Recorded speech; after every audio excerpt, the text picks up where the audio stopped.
Malam itu hujan turun seperti dilempar dari langit. Anak saya yang berusia 5 tahun tak sengaja memecahkan guci antik milik ibu mertua saya.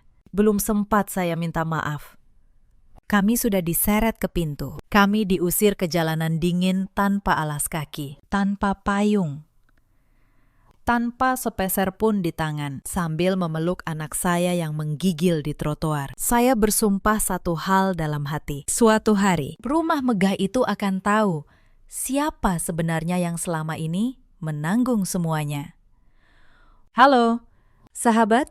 Selamat datang kembali di channel ini. Sebelum kita mulai, jangan lupa absen di kolom komentar. Dari kota mana kalian menonton? Tekan tombol suka dan subscribe agar kami makin semangat menghadirkan kisah yang lebih menyentuh lagi. Nyalakan teh hangat kalian dan dengarkan kisah ini sampai akhir. Nama saya Maya Anggraini, 34 tahun. Saya bekerja sebagai auditor di sebuah kantor akuntan publik di kawasan Sudirman, Jakarta. Sudah 6 tahun saya menjadi istri Dewa dan 5 tahun saya menjadi ibu dari Raka. Orang melihat saya sebagai perempuan pendiam yang selalu mengalah. Mereka tidak tahu, perempuan yang setiap hari berhadapan dengan angka, tahu persis cara membaca siapa yang berbohong. Menjadi menantu yang menumpang di rumah mertua bukan impian perempuan manapun. Sejak awal pernikahan saya dengan Dewa, saya sudah tahu tempat saya di rumah besar itu hanya sebatas bayangan.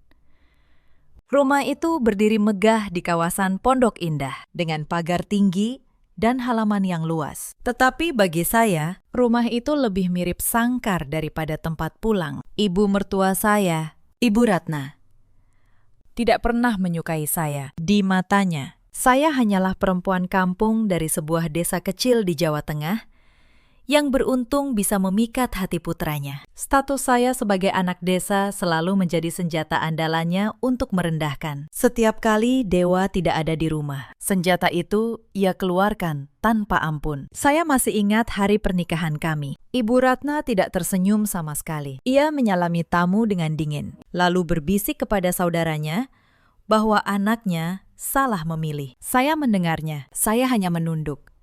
Saat itu, saya berpikir, mungkin waktu akan mengubah hatinya. Saya keliru. Waktu hanya membuat lukanya semakin dalam dan dinding di antara kami semakin tinggi. Dewa bukan suami yang jahat, tetapi ia adalah anak yang tidak pernah berani melawan ibunya. Sejak kecil, ia diajarkan bahwa kata ibu adalah hukum. Maka setiap kali saya mengadu, ia hanya menghela napas dan berkata pelan, "Sudahlah, Maya, ibu hanya belum terbiasa. Sabar, ya, sabar."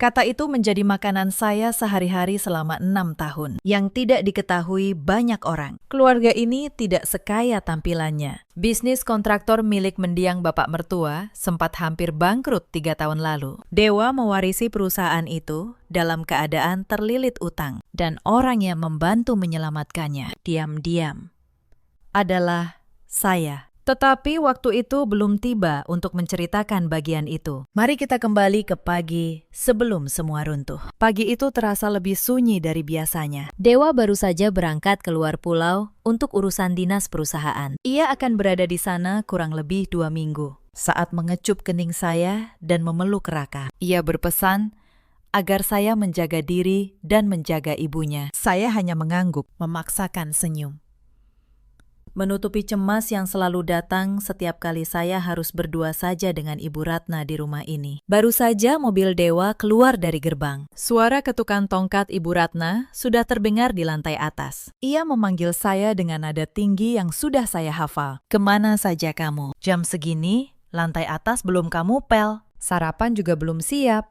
Kamu pikir kamu nyonya di rumah ini?" bentaknya sambil menuruni tangga. Matanya menatap saya penuh selidik. "Maaf, Bu, tadi saya menyiapkan bekal dan pakaian Mas Dewa. Ini saya mau langsung ke dapur," jawab saya. Tak berani menatap matanya. "Alasan saja." "Ingat, selama Dewa tidak ada, jangan harap kamu bisa bersantai. Rumah ini butuh diurus, bukan cuma diisi oleh pemalas seperti kamu," sahutnya sambil berjalan menuju ruang keluarga. Saya menghela napas panjang, menahan perih di dada. Lalu saya berlari ke dapur. menyiapkan sarapan, mencuci pakaian, membersihkan seluruh ruangan. Semua saya kerjakan sendiri. Sejak saya tinggal di rumah ini, Ibu Ratna sengaja memberhentikan asisten rumah tangga. Alasannya sederhana. Untuk apa membayar orang lain kalau ada menantu yang bisa disuruh-suruh? Menjelang sore, tubuh saya rasanya mau runtuh. Saya duduk sebentar di dapur sambil mengusap keringat. Raka, yang sejak tadi bermain sendiri di kamarnya, berlari menghampiri saya sambil membawa mobil-mobilannya. "Ibu, haus," ucapnya dengan suara cadel yang menggemaskan. Saya tersenyum, menelus rambutnya yang basah oleh keringat. "Sebentar ya, Ibu ambilkan minum dulu." Setelah minum, Raka kembali berlari riang. Kali ini, ia menuju ruang tamu depan. Ruangan itu sebenarnya area terlarang baginya. Di sana, Ibu Ratna menyimpan berbagai koleksi barang mahal. Salah satunya, guci besar berwarna biru putih yang katanya dibeli dari luar negeri dengan harga ratusan juta. Ibu Ratna sangat memuja guci itu. "Raka, mainnya di ruang tengah saja ya, sayang," panggil saya sambil menyusulnya. Namun, anak laki-laki yang sedang aktif-aktifnya itu tak mendengarkan. Ia terus mendorong mobil-mobilannya dengan kencang di lantai ruang tamu. Mata saya membelalak saat melihat arah mobil-mobilan itu meluncur. Mobil itu menabrak kaki meja pajangan. Meja bergetar. Lalu, seperti adegan yang berputar lambat, guci biru putih itu bergoyang, miring, dan jatuh. Suara pecahan keramik memenuhi seluruh ruangan. Pecahan biru putih berserakan di lantai marmer. Untuk sesaat, dunia terasa berhenti. Raka berdiri membeku. Bibirnya gemetar. Saya memeluknya cepat. Jantung saya berdebar liar dari arah tangga. Langkah Ibu Ratna terdengar tergesa. Dan malam itu, saya tahu, badai yang sesungguhnya baru akan dimulai. Apa yang terjadi? Suara Ibu Ratna menggelegar begitu ia melihat pecahan di lantai. Wajahnya berubah merah padam. "Guciku, guci kesayanganku." Ia berlari menghampiri pecahan itu, memunguti kepingannya dengan tangan gemetar. Lalu matanya beralih ke arah saya dan Raka dengan tatapan yang tak pernah saya lihat sebelumnya. "Bu, maafkan kami. Raka tidak sengaja. Saya akan ganti, berapapun harganya," kata saya cepat, masih memeluk Raka erat. "Ganti? Dengan apa kamu mau ganti? Guci ini harganya lebih mahal dari seluruh hidupmu," jeritnya. "Sudah kuduga, membawa anak kampung ke rumah ini hanya mendatangkan sial. Anakmu sama saja denganmu, perusak." Kata itu menusuk lebih dalam dari pecahan keramik manapun. Raka mulai menangis ketakutan di pelukan saya. Saya menahan air mata, mencoba tetap tenang. "Bu, dia masih anak-anak. Tolong jangan begitu," pinta saya. "Diameter." Ibu Ratna mengangkat tangannya. Saya menunduk melindungi kepala Raka. Tetapi tamparan itu mendarat di pipi saya sendiri. Panas dan perih menjalar. Saya tidak bergeming. Saya hanya memeluk anak saya lebih erat. Sementara di luar, hujan mulai turun rintik-rintik. Malam itu, hujan berubah menjadi deras. Ibu Ratna tidak juga reda. Ia memanggil Sinta, adik ipar saya, yang kebetulan sedang menginap. Sinta turun dengan wajah pura-pura prihatin, padahal sudut bibirnya menyimpan senyum yang sulit ia sembunyikan. "Kasihan ibu, guci sepenting itu dirusak begitu saja," ujarnya sambil melirik saya tajam. "Kamu dengar, kan, Sinta? Aku tidak mau lagi ada perusak di rumah ini," kata Ibu Ratna. Lalu ia menatap saya. "Malam ini juga, kamu dan anakmu keluar dari rumah ini. Aku tidak peduli mau kemana. Yang penting, aku tak mau melihat muka kalian lagi." Saya tertegun. "Bu, ini malam hari dan hujan deras. Raka bisa sakit. Setidaknya tunggu sampai Mas Dewa pulang," kata saya memohon. "Dewa tidak ada di sini. Dan selama dia tidak ada, rumah ini aku yang pegang," potong Ibu Ratna. "Sinta, ambilkan tas perempuan ini, lempar ke depan, biar dia tahu di mana tempatnya." Sinta menurut dengan senang hati. Ia melemparkan tas kecil saya ke teras yang basah. Saya membungkuk memungutnya, lalu menggendong Raka yang menangis. Saya mencoba menelpon Dewa, tetapi nomornya tidak aktif. Mungkin pesawatnya baru mendarat. Mungkin sinyal di sana buruk. Saya berdiri di ambang pintu, menatap hujan. Lalu menatap perempuan tua yang seharusnya menjadi ibu kedua bagi saya. Baik, Bu, kami pergi, kata saya pelan.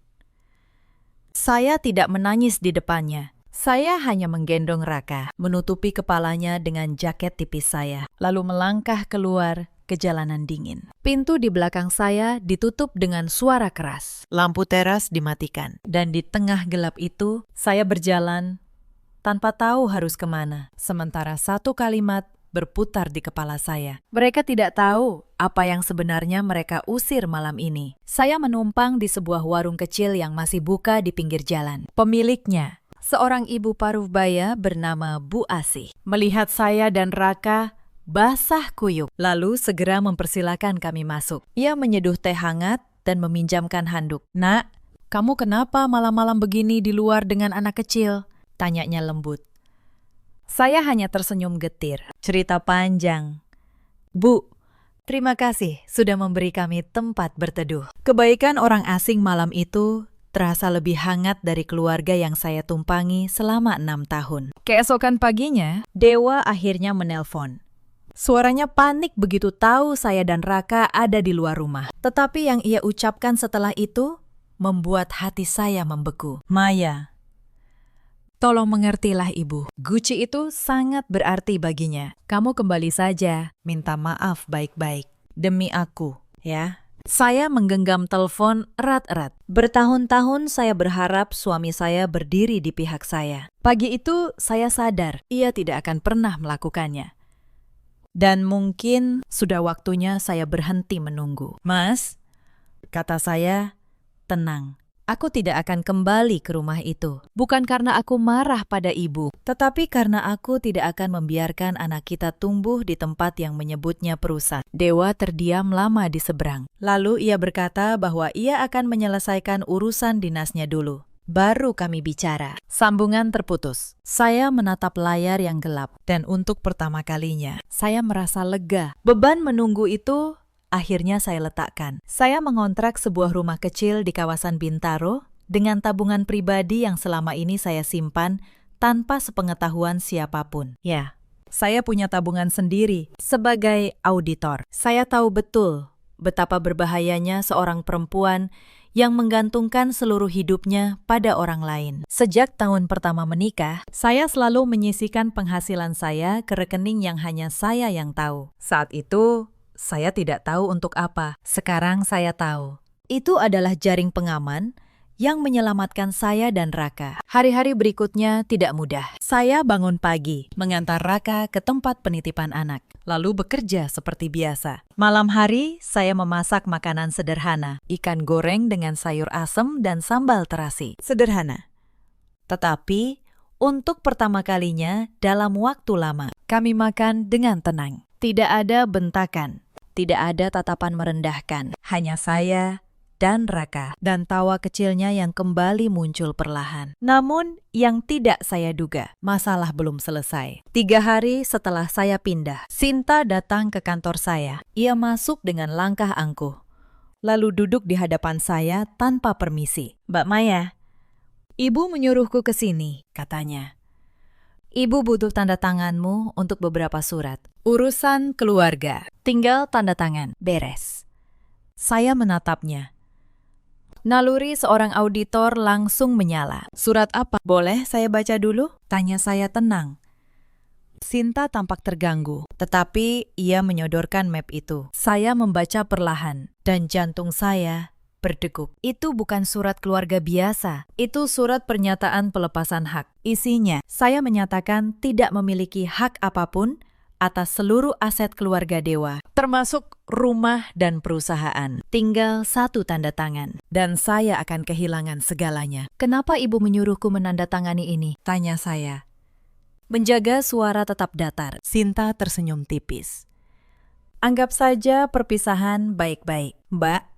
Toh kalian sudah tidak tinggal bersama. Lebih baik semuanya jelas dari sekarang, supaya tidak ada masalah di kemudian hari." Saya mengangguk pelan, seolah mempertimbangkan. Lalu saya menutup map itu. Saya butuh waktu untuk membaca lebih teliti. Tinggalkan saja di sini. Nanti saya kabari, kata saya. Sinta tampak kesal, tetapi ia pergi, dan begitu pintu tertutup, saya tahu mereka sedang bergerak cepat. Pertanyaannya, untuk apa terburu-buru jika tidak ada yang ingin mereka sembunyikan? Malam itu, saya tidak bisa tidur, bukan karena takut, tetapi karena pikiran saya bekerja seperti mesin. Mengapa Ibu Ratna begitu terburu-buru ingin saya melepaskan hak atas perusahaan? Selama ini ia selalu mengatakan perusahaan itu hampir bangkrut, tidak ada nilainya. Jika memang tak bernilai, mengapa ia repot-repot mengirim Sinta dengan surat resmi? Ada sesuatu yang tidak beres. Dan sebagai orang yang sehari-hari membongkar laporan keuangan, saya tahu ada satu cara untuk mencari tahu. Keesokan harinya, saya menghubungi Pak Tono, seorang notaris sekaligus teman lama bapak saya. Saya menceritakan semuanya. Pak Tono mendengarkan dengan saksama. Lalu, wajahnya berubah serius. Maya, kamu masih ingat 3 tahun lalu, saat perusahaan mertuamu hampir bangkrut? Tanyanya. Saya mengangguk. Waktu itu, suntikan dana penyelamat datang dari mana? Saya terdiam. Lalu ingatan itu kembali. Dana itu datang dari saya. Dari tabungan dan warisan kecil peninggalan orang tua saya yang saya pinjamkan ke Dewa. Dan saat itu, atas saran Pak Tono sendiri, saya meminta jaminan yang sah. Maya, kata Pak Tono pelan, kamu lupa saat menyuntikkan dana itu, kita membuat perjanjian hitam di atas putih. Kamu tidak meminjamkan begitu saja. Kamu mengambil alih sebagian besar saham perusahaan sebagai jaminan. Dokumennya ada padaku, ditandatangani Dewa, lengkap dengan akta notaris. Tangan saya gemetar. Selama ini saya melupakannya, menganggapnya hanya formalitas keluarga. Tetapi malam itu saya sadar, kertas itu bukan formalitas. Kertas itu adalah kunci dari segalanya. Saya meminta Pak Tono mengirimkan salinan seluruh dokumen. Malam itu juga, saya membukanya satu persatu dengan tangan seorang auditor. Perjanjian pinjaman, akta pengalihan saham, bukti transfer, sertifikat, semuanya tersusun rapi, sah, dan jelas. Berdasarkan dokumen itu, 51% saham perusahaan keluarga Dewa secara hukum adalah milik saya, bukan milik Ibu Ratna, bukan milik Sinta. Perusahaan yang setiap hari mereka banggakan, yang menjadi sumber kemewahan rumah Pondok Indah. Sebagian besarnya berdiri di atas nama saya, dan mereka rupanya baru saja sadar akan hal itu. Itulah mengapa mereka terburu-buru. Beberapa hari kemudian, kecurigaan saya semakin menjadi. Seorang rekan kerja saya, Aditya, yang kebetulan menangani audit beberapa perusahaan kontraktor, menyebutkan sesuatu yang membuat saya waspada. Ada laporan mengenai aliran dana mencurigakan di sebuah perusahaan kecil. Saat ia menyebut nama perusahaannya, jantung saya berhenti sejenak. Itu adalah perusahaan baru yang didirikan atas nama Sinta. Dan modalnya, menurut dokumen, berasal dari rekening perusahaan keluarga Dewa. Saya menggali lebih dalam. Sebagai pemegang saham mayoritas, saya berhak meminta laporan keuangan lengkap. Saya mengirim surat resmi. Dan ketika dokumen itu tiba, semuanya terang benderang. Selama 2 tahun terakhir, dana perusahaan dialirkan diam-diam ke rekening pribadi Sinta dan Ibu Ratna dengan dalih biaya operasional, perjalanan dinas fiktif, dan pembelian aset yang tidak pernah ada. Total angka yang mereka alihkan mencapai miliaran rupiah. Mereka membangun kemewahan mereka sambil membiarkan Dewa percaya bahwa perusahaan hampir bangkrut, dan mereka berencana membuat saya melepaskan hak agar tak seorang pun bisa membongkar semuanya. Saya duduk lama menatap angka-angka itu. Bukan kemarahan yang muncul, melainkan ketenangan yang dingin. Selama bertahun-tahun, saya diperlakukan seperti pembantu, dihina sebagai anak kampung, diusir di tengah hujan. Sementara perempuan yang menghina saya, hidup mewah dari uang yang sebagian besar berasal dari aset atas nama saya sendiri. Saya menutup laporan itu pelan. Lalu, Saya mulai menyusun rencana dengan setiap dokumen sebagai batu bata. Mereka mengira saya hanya menantu lemah yang bisa diusir. Mereka lupa, mereka sedang berurusan dengan seorang auditor. Sebelum bergerak, saya ingin satu hal terlebih dahulu. Saya ingin Dewa tahu kebenarannya dari mulut saya, bukan dari pengadilan. Maka saya mengundangnya bertemu di sebuah kafe tenang di kawasan Kemang. Ia datang dengan wajah lelah, mata yang cekung, dan rasa bersalah yang menggantung di pundaknya. Maya, aku minta maaf soal malam itu. Aku sudah memarahi ibu. Ayo kita pulang. Kita perbaiki semuanya, katanya begitu duduk. Saya menggeleng pelan. Mas, sebelum bicara soal pulang, aku ingin kamu lihat sesuatu. Saya membuka map di hadapannya. Pertama, surat pelepasan hak yang dikirim Sinta. Tahukah kamu, ibu menyuruh Sinta memintaku menandatangani surat agar aku melepaskan semua hak atas perusahaan. Dewa mengernyit. Aku tidak tahu soal itu, katanya pelan. Saya percaya wajahnya terlalu jujur untuk berbohong. Lalu, saya membuka dokumen kedua. Akta saham. Mas, kamu masih ingat 3 tahun lalu saat perusahaan hampir bangkrut? Dari mana dana penyelamat itu datang? Dewa terdiam. Dari tabungan kita. Jawabnya ragu. Bukan, Mas, dari warisan orang tuaku. Dan saat itu, kamu menandatangani perjanjian 51% saham perusahaan secara hukum adalah milikku. Wajah Dewa pucat pasi. Tangannya menyentuh dokumen itu, membaca tanda tangannya sendiri di bawahnya. Tetapi yang paling membuatnya hancur adalah dokumen ketiga. Laporan aliran dana. Saya menunjukkan bagaimana selama 2 tahun, miliaran rupiah dari perusahaan dialirkan ke rekening pribadi ibunya dan adiknya. Mas, perusahaanmu tidak hampir bangkrut. Perusahaanmu dikuras oleh orang-orang yang setiap hari kamu lindungi, kata saya pelan. Dewa menatap angka-angka itu dengan napas tertahan. Ia tidak berkata apa-apa.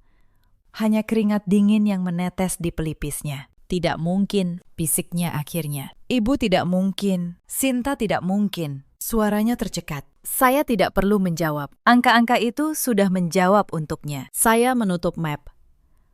Aku tidak menunjukkan ini untuk menghancurkanmu. Mas, aku menunjukkannya supaya kamu tahu, aku tidak diusir karena Gucci. Aku diusir karena mereka ingin aku pergi.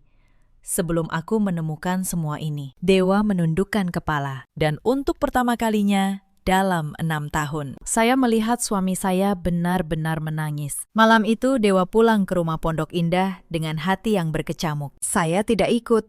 Saya tahu ia harus menghadapi keluarganya sendiri. Tetapi yang terjadi di rumah itu, kemudian saya dengar dari Mbak Asih, asisten rumah tangga lama yang masih berhubungan baik dengan saya. Dewa menanyakan soal aliran dana itu kepada ibunya. Bukannya mengaku, Ibu Ratna malah balik menyerang. Ia menuduh saya memfitnah keluarga. Menuduh saya merencanakan semua ini sejak awal untuk merebut harta. Sinta menambah minyak ke api, mengatakan bahwa saya perempuan licik yang berpura-pura lemah. Dewa, yang seumur hidup tunduk pada ibunya. Malam itu untuk pertama kalinya meninggikan suara. Tetapi, Ibu Ratna lebih keras. Ia mengancam akan mencoret Dewa dari keluarga jika ia membela istrinya. Ia bahkan berkata, lebih baik kehilangan 1 anak daripada kehilangan harta. Kalimat itu, kata Mbak Asih, membuat Dewa terdiam membatu. Anak yang seumur hidup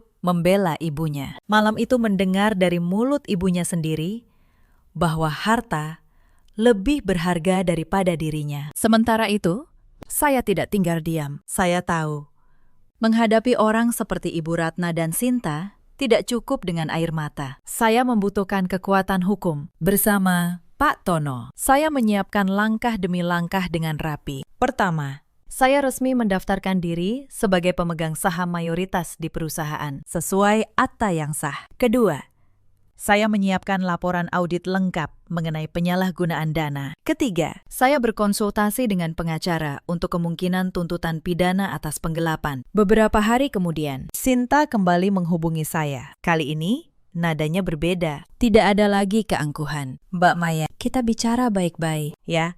Soal surat itu, lupakan saja. Ibu cuma hilaf, katanya manis. Saya tersenyum di balik telepon. Sinta, aku ini auditor. Aku tidak percaya pada kata hilaf. Aku percaya pada angka. Dan angka-angka di rekeningmu bercerita banyak hal, jawab saya tenang. Hening sejenak di seberang. Lalu sambungan terputus. Saya tahu. Mereka mulai panik, tetapi panik mereka baru permulaan.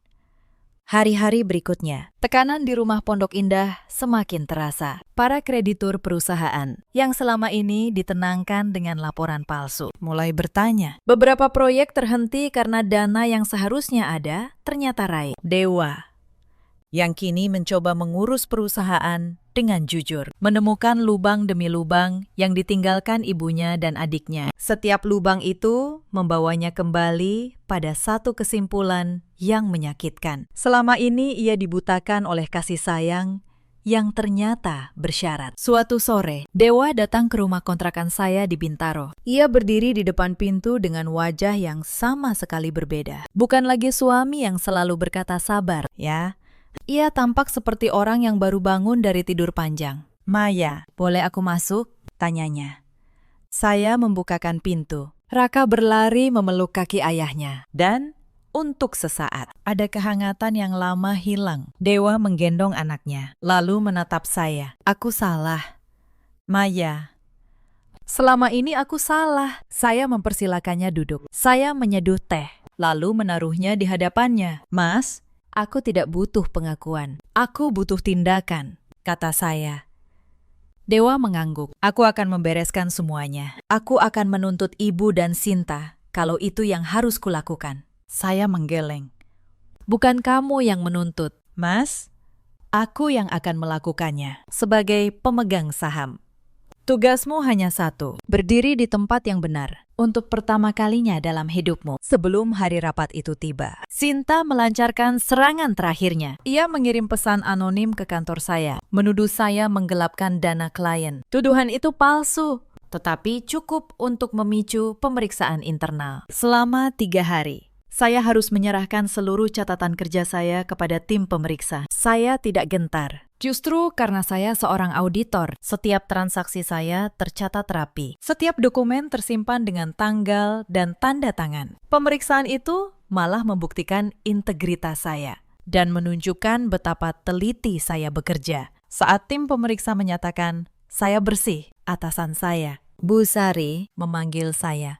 Maya, ada yang mencoba menjatuhkanmu dengan tuduhan kosong. Tetapi catatanmu adalah benteng yang tidak bisa ditembus, katanya. Saya tahu siapa pengirim pesan anonim itu, pola tulisannya, istilah yang ia gunakan. Semuanya mengarah pada Sinta. Tetapi, saya tidak membalas dengan kemarahan. Saya menyimpan bukti itu, menambahkannya ke dalam map yang sudah saya siapkan. Setiap serangan mereka, ironisnya, menjadi peluru tambahan di tangan saya sendiri. Lalu ada pula upaya Ibu Ratna untuk menarik simpati kerabat besar. Ia menggelar acara kumpul keluarga, mengundang semua sanak saudara. Dan di sana, ia menceritakan versinya sendiri, bahwa saya menantu durhaka yang merebut harta keluarga, bahwa saya memanfaatkan kelemahan Dewa. Beberapa kerabat termakan cerita itu dan mulai menghubungi saya dengan nada menghakimi. Tetapi kebenaran punya cara untuk muncul ke permukaan. Saat Pak Tono menjelaskan dokumen yang sah kepada salah seorang paman yang dihormati di keluarga itu, satu persatu kerabat mulai melihat siapa yang sebenarnya berbohong selama ini. Maka tibalah hari yang telah lama saya siapkan. Saya meminta diadakan rapat pemegang saham resmi di kantor perusahaan. Dihadiri Pak Tono sebagai notaris, pengacara saya, Dewa, Ibu Ratna, dan Sinta. Ibu Ratna datang dengan dagu terangkat, seolah masih menjadi penguasa rumah. Sinta di sampingnya, mencoba tampak tenang. Mereka belum tahu, ruangan itu sudah berubah menjadi panggung, di mana kebenaran akan dibacakan satu persatu. Untuk apa rapat tidak jelas ini? Ibu Ratna membuka dengan nada tinggi begitu duduk. Aku ibu dari pemilik perusahaan ini. Apa hak menantu sepertimu mengundangku? Saya tidak terpancing. Saya membuka map pertama, lalu meletakkannya di meja. Bu, Ini akta pengalihan saham. Ditandatangani Mas Dewa dan disahkan notaris 3 tahun lalu. Berdasarkan dokumen ini, 51% saham perusahaan ini adalah milik saya. Saya pemegang saham mayoritas. Dan itulah hak saya mengundang ibu hari ini. Wajah Ibu Ratna berubah. Itu pasti palsu, ucapnya. Tetapi suaranya mulai gemetar. Pak Tono angkat bicara dengan tenang. Saya yang membuat akta ini. Bu Ratna sah secara hukum. Dana penyelamat perusahaan 3 tahun lalu berasal dari Nyonya Maya. Tanpa beliau, perusahaan ini sudah bangkrut sejak lama. Ruangan hening. Sinta menelan ludah. Lalu, saya membuka map kedua, laporan aliran dana. Saya membacanya dengan suara tenang. Satu persatu. Tanggal, jumlah, rekening tujuan. Miliaran rupiah yang mengalir ke rekening pribadi Ibu Ratna dan Sinta selama 2 tahun. Perjalanan dinas yang tidak pernah terjadi. Pembelian aset fiktif. Setiap angka yang saya bacakan membuat wajah 2 perempuan itu semakin pucat. Ini fitnah, jerit Sinta akhirnya. Saya menatapnya tenang. Fitnah tidak datang dengan bukti transfer. Sinta, ini bukan fitnah. Ini hitam di atas putih. Ibu Ratna mencoba berdiri. Suaranya meninggi. Kalian semua merencanakan ini untuk menjatuhkanku. Dewa, kamu diam saja melihat ibumu dihina perempuan ini. Semua mata beralih ke Dewa. Inilah momen yang selama 6 tahun tak pernah saya dapatkan. Dewa berdiri perlahan. Tangannya tidak lagi gemetar. Bu, katanya, pelan tetapi tegas. Yang menghina keluarga ini bukan Maya. Yang menguras perusahaan ayah. Yang membangun kemewahan dari uang curian. Itu Ibu dan Sinta. Maya menyelamatkan kita.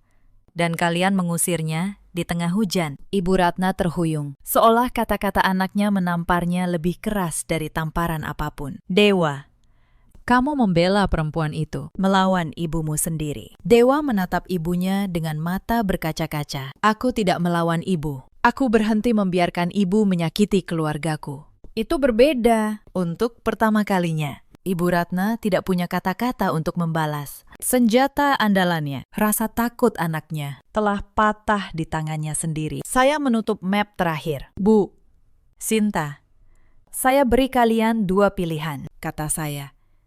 Pertama, kalian mengembalikan seluruh dana yang kalian alihkan sampai rupiah terakhir dan menyerahkan aset yang kalian beli dari uang itu. Kedua, saya bawa semua bukti ini ke kepolisian dan kalian akan menghadapi tuntutan pidana penggelapan. Saya berikan waktu 3 hari untuk memilih. Tidak ada teriakan lagi. Tidak ada dagu yang terangkat. Hanya 2 perempuan yang duduk membisu. Menyadari bahwa menantu yang mereka injak-injak selama bertahun-tahun kini memegang seluruh kebenaran di tangannya. 3 hari adalah waktu yang singkat bagi orang yang terdesak. Pada hari pertama, Sinta mencoba pendekatan lama. Ia mengirim pesan panjang penuh permintaan maaf. Mengatakan bahwa ia hanya menuruti ibunya. Bahwa ia juga korban. Pada hari kedua, ia berubah menjadi ancaman. Mengatakan bahwa keluarga akan menyewa pengacara terbaik untuk melawan saya. Saya membalas singkat.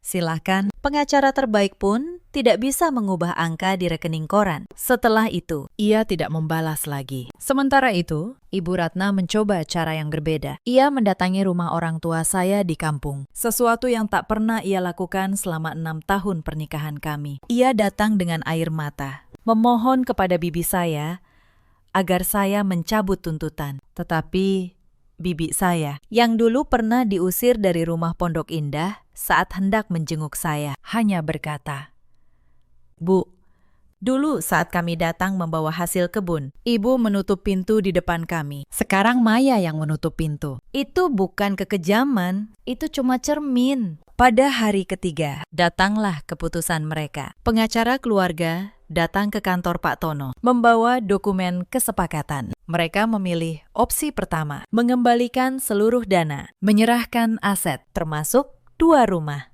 beberapa bidang tanah, dan perhiasan emas batangan yang dibeli dari uang perusahaan. Mereka tahu, jika perkara ini masuk pengadilan, yang hilang bukan hanya harta, tetapi juga nama baik yang selama ini mereka jaga mati-matian di kalangan kerabat dan tetangga Pondok Indah. Namun mengembalikan harta tidak serta-merta menyelesaikan semuanya. Perusahaan sudah terlanjur goyah. Beberapa proyek batal, kepercayaan klien menurun, dan utang yang ditinggalkan harus dibereskan. Sebagai pemegang saham mayoritas, kini sayalah yang harus memutuskan nasib perusahaan itu. Banyak yang menyarankan agar saya menjualnya saja dan mengambil uangnya. Tetapi saya memilih jalan yang berbeda. Saya memutuskan untuk membenahinya perlahan. Bersama dewa yang kini bekerja dengan kejujuran yang belum pernah saya lihat sebelumnya. Saya menata ulang seluruh sistem keuangan perusahaan. Setiap rupiah yang masuk dan keluar tercatat rapi. Tidak ada lagi perjalanan dinas fiktif. Tidak ada lagi pengeluaran tanpa bukti. Para karyawan yang dulu takut bersuara mulai merasa aman. Beberapa klien lama yang sempat pergi kembali setelah melihat perusahaan dikelola dengan transparan. Perlahan, dari reruntuhan yang ditinggalkan, keserakahan. Perusahaan itu mulai berdiri kembali. Dan kali ini, ia berdiri di atas pondasi yang bersih. Ibu Ratna, setelah menyerahkan sebagian besar hartanya, tidak lagi tinggal di rumah megah Pondok Indah. Rumah itu termasuk aset yang harus diserahkan. Karena ternyata dibeli sebagian dari dana perusahaan. Ia pindah ke sebuah rumah kecil yang sederhana, ditemani Sinta yang kini tak punya tempat lain. Dua perempuan yang dulu menghitung berlian, kini harus menghitung pengeluaran harian. Kabarnya, mereka sering bertengkar, saling menyalahkan atas keruntuhan yang mereka bangun sendiri. Saya tidak merasa senang mendengarnya. Saya hanya merasa roda kehidupan sedang berputar sebagaimana mestinya. Suatu hari, Mbak Asi bercerita bahwa Ibu Ratna sering duduk termenung di teras rumah barunya, menatap kosong ke jalanan.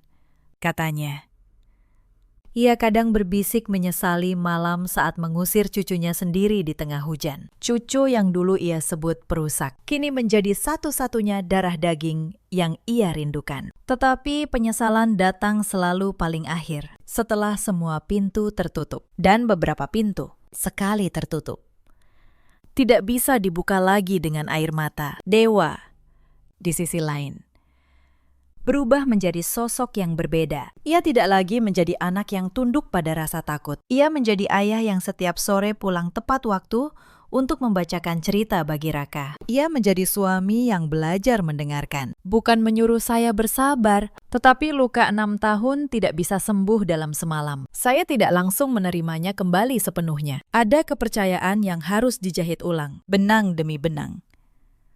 Dan itu butuh waktu. Suatu malam, Dewa duduk di samping saya setelah Raka tertidur. Maya, aku tahu aku tidak berhak meminta apapun, katanya pelan. Tetapi aku ingin memohon satu kesempatan terakhir untuk menjadi ayah yang benar bagi Raka dan suami yang benar bagimu. Saya menatapnya lama, lalu saya berkata, Mas, aku tidak menutup pintu untukmu, tetapi aku punya satu syarat. Kamu harus benar-benar lepas dari bayang-bayang masa lalu. Kita mulai dari nol, di rumah kita sendiri, dengan keputusan kita sendiri, tanpa campur tangan siapapun, sekecil apapun.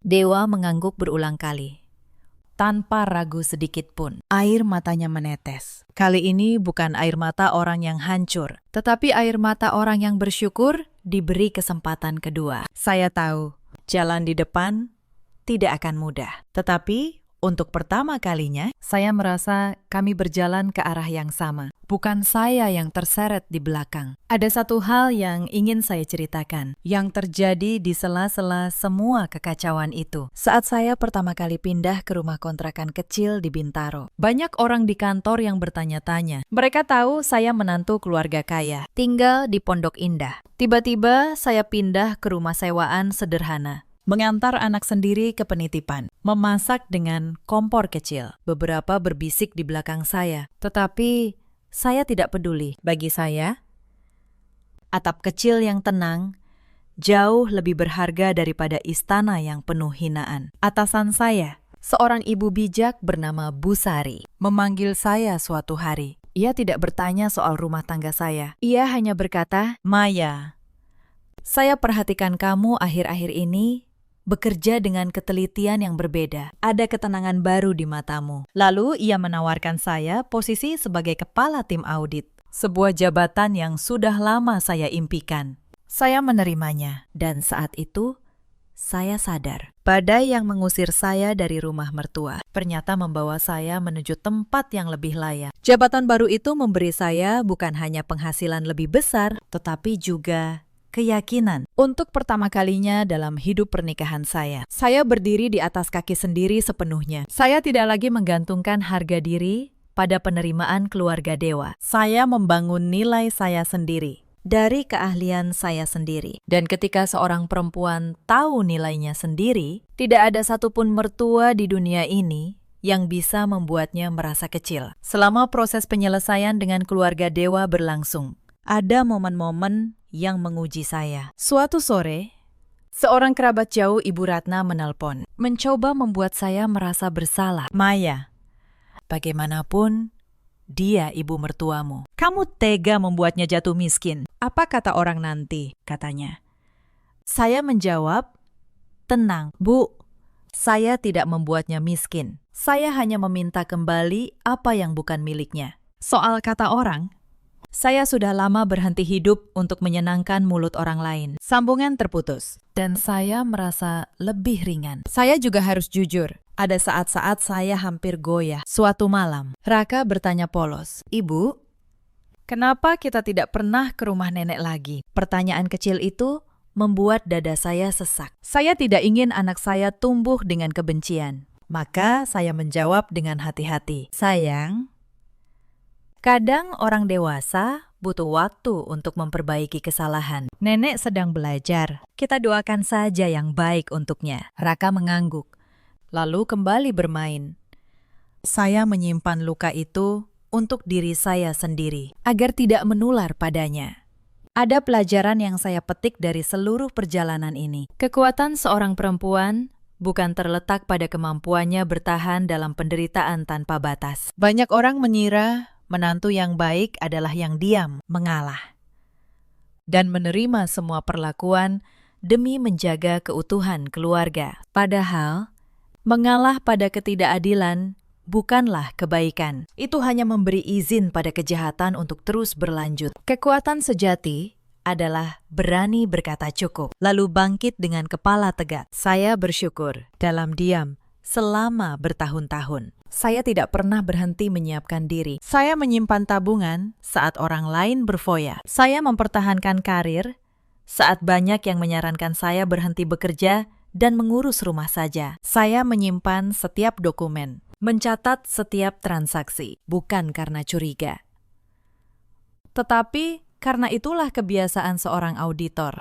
Dan ternyata kebiasaan kecil itulah yang menyelamatkan hidup saya dan anak saya. Persiapan diam-diam itu pada akhirnya lebih kuat daripada teriakan manapun. Setelah seluruh urusan pengalihan aset dan pembenahan perusahaan selesai, kehidupan kami perlahan menemukan ritmenya yang baru. Dewa dan saya bersama Raka akhirnya pindah ke rumah yang kami sewa sendiri. Sebuah rumah sederhana namun penuh kehangatan. Bukan rumah megah pondok indah dengan pagar tinggi dan koleksi Gucci mahal. Hanya rumah biasa dengan halaman kecil tempat Raka bisa berlari. Tetapi di rumah itu, untuk pertama kalinya, kami benar-benar menjadi keluarga. Saya teringat malam saat saya diusir di tengah hujan. Malam yang dulu terasa seperti akhir dari segalanya. Ternyata, malam itu justru menjadi awal. Awal dari keberanian saya untuk berhenti menjadi bayangan. Awal dari perjalanan saya menemukan kembali siapa diri saya sebenarnya. Kadang,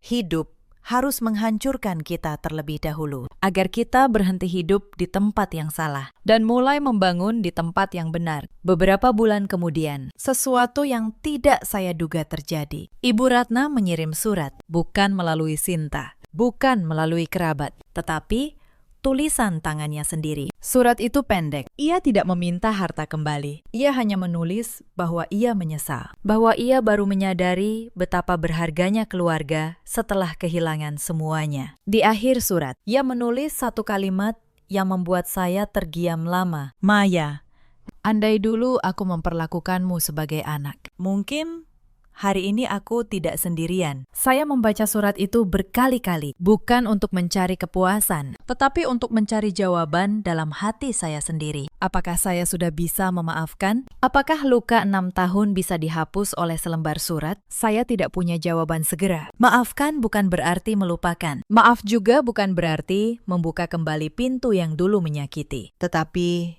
maaf, saya akhirnya mengerti. Adalah cara untuk melepaskan beban dari pundak saya sendiri, bukan untuk meringankan beban orang yang menyakiti. Suatu hari, saya memutuskan mengajak Raka mengunjungi neneknya, bukan untuk berdamai dengan masa lalu, tetapi agar anak saya tidak tumbuh dengan lubang di hatinya. Ibu Ratna yang membuka pintu tampak jauh lebih tua dari yang saya ingat. Rambutnya semakin memutih, tubuhnya membungkuk.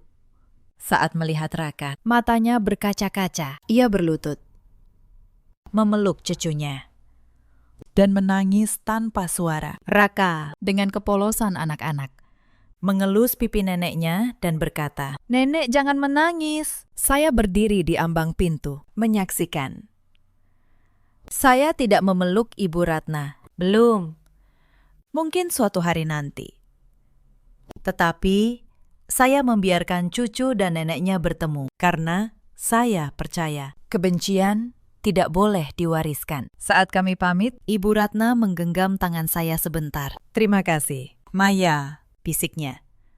Hanya 2 kata, tetapi 2 kata itu dari perempuan yang dulu tak pernah berkata baik kepada saya. Terasa seperti hujan pertama setelah kemarau panjang. Dalam perjalanan pulang, Dewa yang menyetir menatap saya dari spion. "Kamu perempuan paling kuat yang pernah aku kenal, Maya," katanya pelan.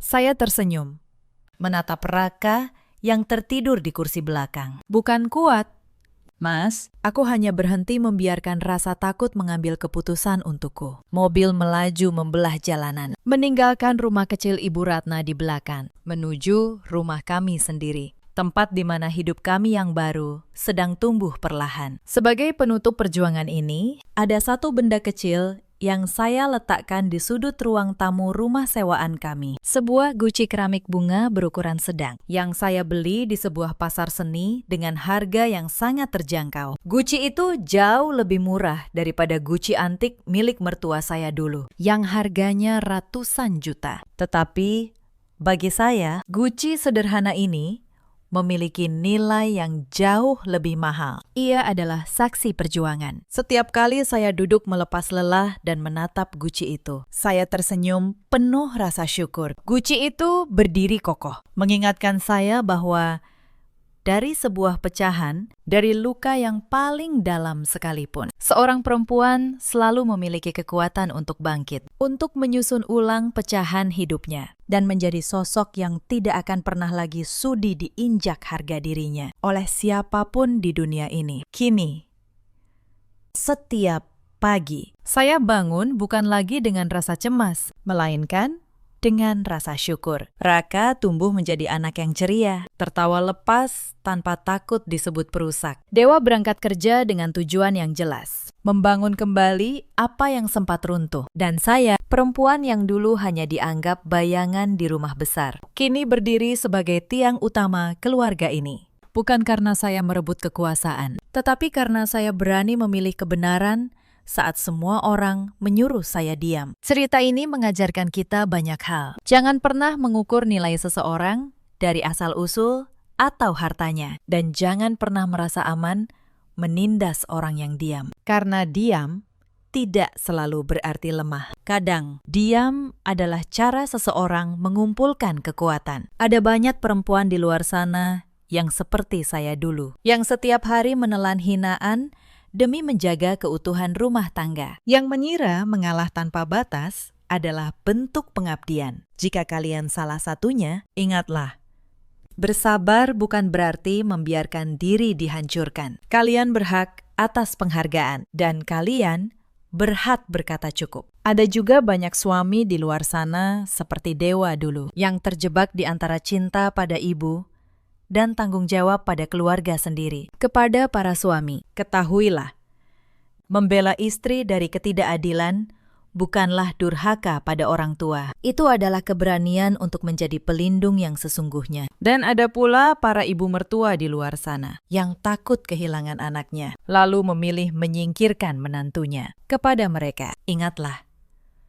menantu yang kalian terima dengan hati akan menjadi anak yang menjaga kalian di hari tua. Tetapi menantu yang kalian usir akan menjadi pintu yang tertutup bersama cucu yang seharusnya menghangatkan masa senja kalian. Dalam hidup, kita selalu punya pilihan. Memilih merendahkan atau memilih menghargai. Memilih serakah atau memilih cukup. Setiap pilihan membawa buahnya masing-masing. Cepat atau lambat. Bagikan kisah kalian di kolom komentar jika kalian pernah berada di posisi yang sama. Terima kasih sudah menemani sampai akhir. Sampai jumpa di kisah berikutnya. Dan jangan lupa untuk selalu menjaga harga diri kalian dimanapun kalian berada. Ibu mertua menyodorkan selembar surat ke depan wajah saya, lalu berkata dingin, "Tanda tangani ini. Rumah ini bukan milikmu lagi." Suami saya hanya menunduk di sampingnya. Tangannya mengepal, tetapi mulutnya terkunci rapat. Mereka pikir saya hanya seorang menantu yang penurut. Mereka tidak tahu sertifikat asli rumah ini ada di tempat lain. Halo, sahabat.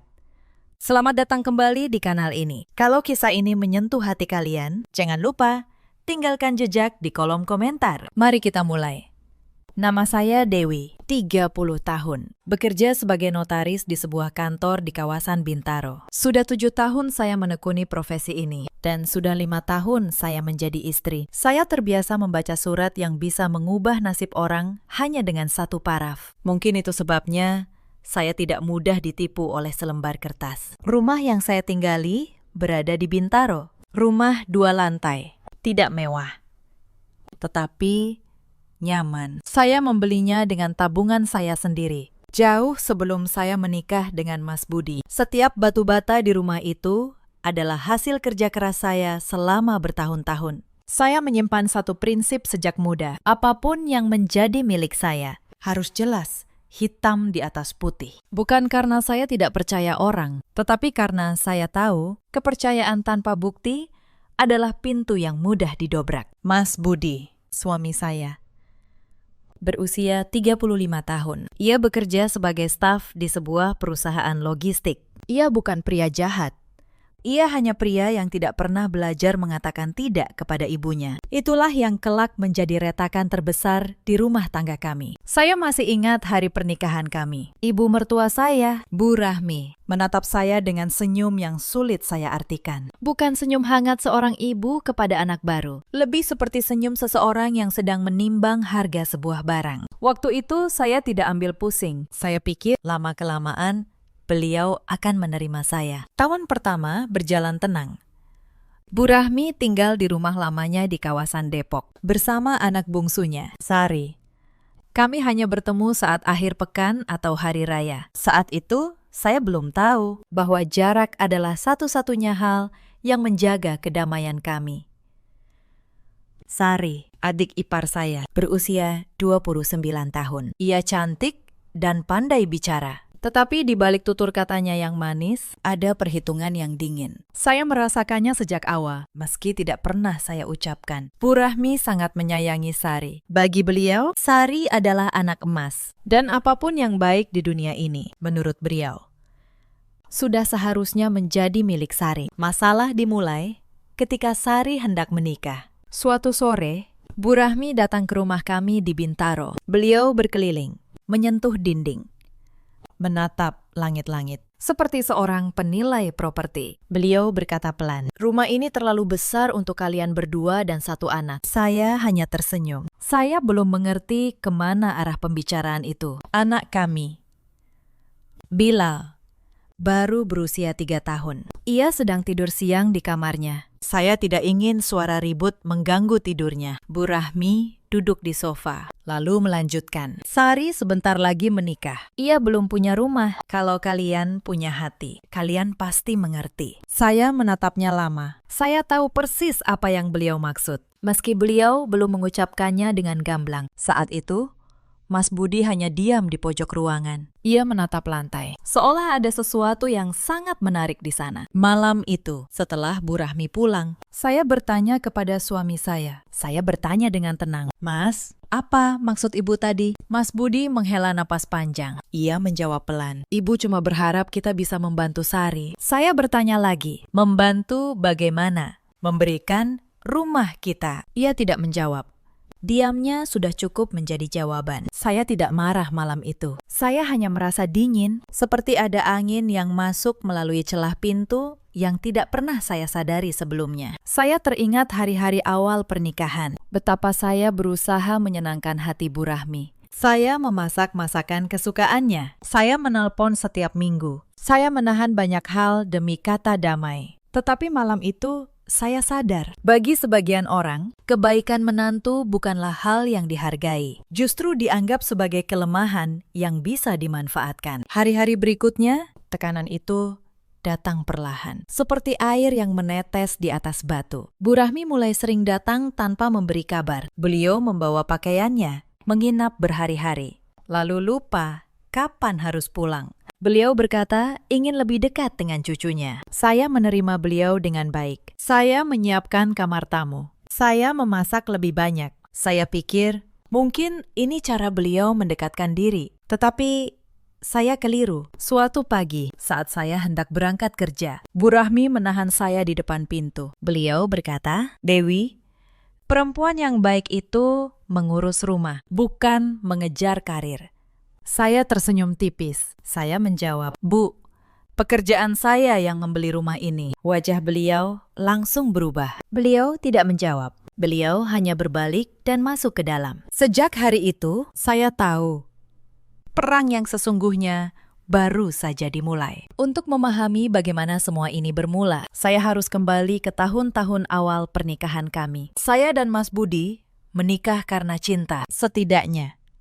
Itu yang saya percaya saat itu. Ia pria yang lembut, sopan, dan perhatian. Ia selalu mengantar saya ke kantor di pagi hari dan menjemput saya saat malam. Tetapi ada satu hal yang tidak saya sadari di awal. Setiap kali ada keputusan penting, Mas Budi selalu menelpon ibunya terlebih dahulu. Mau membeli perabot? Ia bertanya pada Bu Rahmi. Mau memilih sekolah untuk Bilal kelak? Ia bertanya pada Bu Rahmi. Bahkan mau berlibur kemana? Ia menunggu restu ibunya. Awalnya saya pikir itu bentuk bakti seorang anak. Saya menghormatinya. Saya bahkan kagum bahwa ada lelaki yang begitu menyayangi ibunya. Tetapi seiring waktu, saya mulai paham. Itu bukan bakti, itu adalah ketergantungan. Mas Budi tidak pernah belajar mengambil keputusan sendiri. Ia selalu butuh seseorang untuk menyetujui setiap langkahnya. Dan Bu Rahmi tahu betul cara memanfaatkan kelemahan itu. Saya ingat suatu malam, di tahun kedua pernikahan kami, Bilal baru lahir. Saya kelelahan luar biasa. Bu Rahmi datang berkunjung, lalu berkata, "Dewi, sebaiknya kamu berhenti bekerja." Ibu yang dulu juga berhenti demi anak. Saya menjawab sopan, "Bu, saya masih ingin bekerja. Saya bisa mengatur waktu." Beliau menatap Mas Budi. Beliau berkata, "Budi, suamimu ini yang seharusnya memutuskan, bukan kamu." Saya menunggu Mas Budi berbicara. Saya menunggu ia membela hak saya. Tetapi ia hanya berkata pelan, "Kita pikirkan nanti." "Bu," kalimat itu seperti duri kecil yang menancap di hati saya. Saat itu saya belum menyadari betapa dalam duri itu kelak menusuk. Saya tetap bekerja. Tetapi sejak hari itu, hubungan saya dengan Bu Rahmi semakin renggang. Beliau menganggap saya menantu yang keras kepala. Saya menganggap beliau ibu mertua yang ingin mengatur segalanya. Selama bertahun-tahun, kami menjaga jarak. Itu satu-satunya cara agar tidak ada ledakan. Tetapi saya tahu, suatu hari, jarak itu tidak akan cukup lagi. Dan hari itu tiba, ketika Sari hendak menikah, dan keluarga itu mulai memandang rumah saya dengan mata yang lapar. Minggu-minggu setelah itu, meja makan kami berubah menjadi medan perang. Setiap kali saya memasak, Bu Rahmi punya komentar. Kadang masakan saya dibilang terlalu asin, kadang dibilang hambar. Kadang dibilang terlalu berminyak. Tidak pernah ada yang benar. Suatu malam, beliau mengetukkan sendok ke piring, lalu berkata di depan semua orang, "Istri yang memasak seperti ini, pantas saja suaminya kurus." Saya menelan kalimat itu. Saya menatap Mas Budi, berharap ia membela saya, tetapi ia hanya menunduk, sibuk dengan nasinya sendiri. Malam itu saya mencuci piring lebih lama dari biasanya. Bukan karena piringnya kotor, tetapi karena saya butuh waktu untuk menenangkan dada saya yang sesak. Tetapi malam itu, saya belum tahu bahwa hinaan soal masakan hanyalah pemanasan. Beberapa hari kemudian, Sari datang. Ia membawa 2 koper besar. Ia berkata ingin menginap sebentar, menunggu rumah barunya siap. Saya mengizinkan, karena saya tidak ingin dianggap pelit. Tetapi Sari tidak menginap sebentar. Ia menempati kamar tamu, lalu memindahkan barang-barangnya seolah itu kamarnya sendiri. Ia bahkan memindahkan beberapa barang Bilal ke gudang, karena katanya mengganggu pemandangan. Saya menegurnya dengan halus. Saya berkata, "Sari, itu mainan keponakanmu." Sari hanya tersenyum manis. Ia menjawab, "Mbak Dewi terlalu sensitif. Nanti juga rumah ini jadi rumah kita semua, kan?"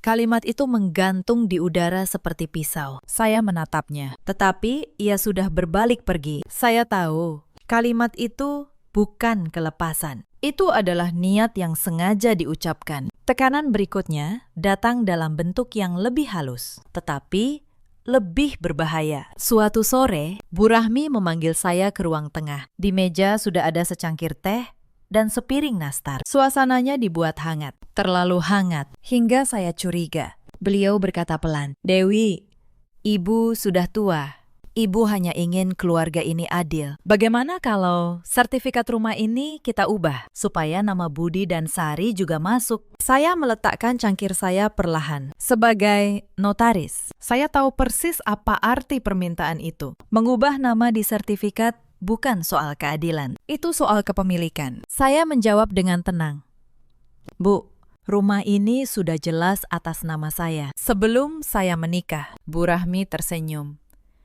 tetapi matanya dingin. Beliau berkata, "Justru karena itu, kalau kamu menantu yang baik, kamu pasti rela berbagi dengan keluarga suamimu." Saya tidak menjawab. Saya hanya tersenyum, tetapi dalam hati, saya sudah mulai menghitung langkah. Malam itu, untuk pertama kalinya, saya mengeluarkan dokumen-dokumen penting saya dari laci. Saya memeriksanya satu persatu. Sertifikat, akta jual beli, bukti pembayaran. Semua atas nama saya, semua lengkap. Tetapi saya tidak tahu bahwa di kamar sebelah sesuatu sedang direncanakan tanpa sepengetahuan saya. Keesokan paginya, saya berangkat keluar kota untuk sebuah urusan kantor. Saya harus menginap 2 malam di Bandung. Saya menitipkan Bilal kepada Mas Budi. Selama di Bandung, perasaan saya tidak tenang. Ada sesuatu yang mengganjal, meski saya tidak tahu apa. Saat saya pulang, firasat saya terbukti. Kunci rumah saya tidak bisa masuk. Gemboknya sudah diganti. Saya berdiri di depan pintu rumah saya sendiri, di bawah sinar matahari sore, sambil memutar kunci yang tidak lagi cocok. Jantung saya berdegup keras. Saya mengetuk pintu. Yang membuka adalah Sari. Ia bersandar di kusen pintu, tersenyum. Ia berkata, "Oh, Mbak Dewi, Ibu yang menyuruh ganti kunci. Katanya demi keamanan." Saya menatapnya. Saya bertanya, "Di mana Mas Budi?" Sari mengangkat bahu. "Mas Budi sedang menemani Ibu ke notaris." Mendengar kata notaris, darah saya seperti berhenti mengalir. Saya tahu persis apa artinya itu. Saya tidak masuk. Saya berbalik, masuk ke mobil, dan menghubungi satu-satunya orang yang bisa saya percaya saat itu. Tetapi sebelum saya sempat menekan tombol, saya menarik napas dalam-dalam. Karena saya tahu, mulai detik ini, saya tidak boleh lagi bertindak dengan emosi. Tekanan itu tidak hanya soal rumah. Bu Rahmi mulai mencampuri segala hal, termasuk cara saya mengasuh Bilal. Suatu pagi, saya menyiapkan bekal sehat untuk Bilal. Bu Rahmi melihatnya, lalu membuang isi kotak bekal itu ke tempat sampah. Beliau berkata, "Anak laki-laki harus makan banyak nasi dan daging, bukan sayuran seperti kelinci." Saya menahan diri. Saya berkata, "Bu, Ini menu yang disarankan Dokter Bila. Beliau mendengus. Beliau berkata, "Dokter, dulu ibu membesarkan 4 anak tanpa dokter. Semua sehat." Saya tidak menjawab, tetapi saya mencatat dalam hati. Ini bukan lagi soal makanan. Ini soal siapa yang berkuasa di rumah saya. Beberapa hari kemudian, ada insiden lain. Saya pulang kerja dan mendapati album foto pernikahan saya rusak. Beberapa foto saya sobek. Saya bertanya kepada Mbak Asih, pembantu kami. Mbak Asih ragu-ragu. Lalu ia berbisik, "Tadi Mbak Sari yang membuka album itu." "Bu, saya melihatnya." Saya menahan amarah. Saya tidak menuduh. Tetapi saya mulai memasang kamera kecil di beberapa sudut rumah. Bukan untuk menjebak, tetapi untuk melindungi diri saya sendiri. Tetapi malam itu, saya belum tahu bahwa kamera-kamera itu kelak menjadi penyelamat saya. Insiden berikutnya terjadi menjelang Lebaran. Setiap tahun, saya selalu menyiapkan parcel dan amplop untuk kerabat. Tahun itu pun sama. Saya menyiapkan amplop berisi uang untuk para keponakan dan kerabat dekat. Tetapi saat hari raya tiba, beberapa kerabat datang kepada saya dengan wajah kecewa. Salah satu dari mereka berkata, "Dewi, kenapa amplop yang kamu beri kosong?" Saya terkejut.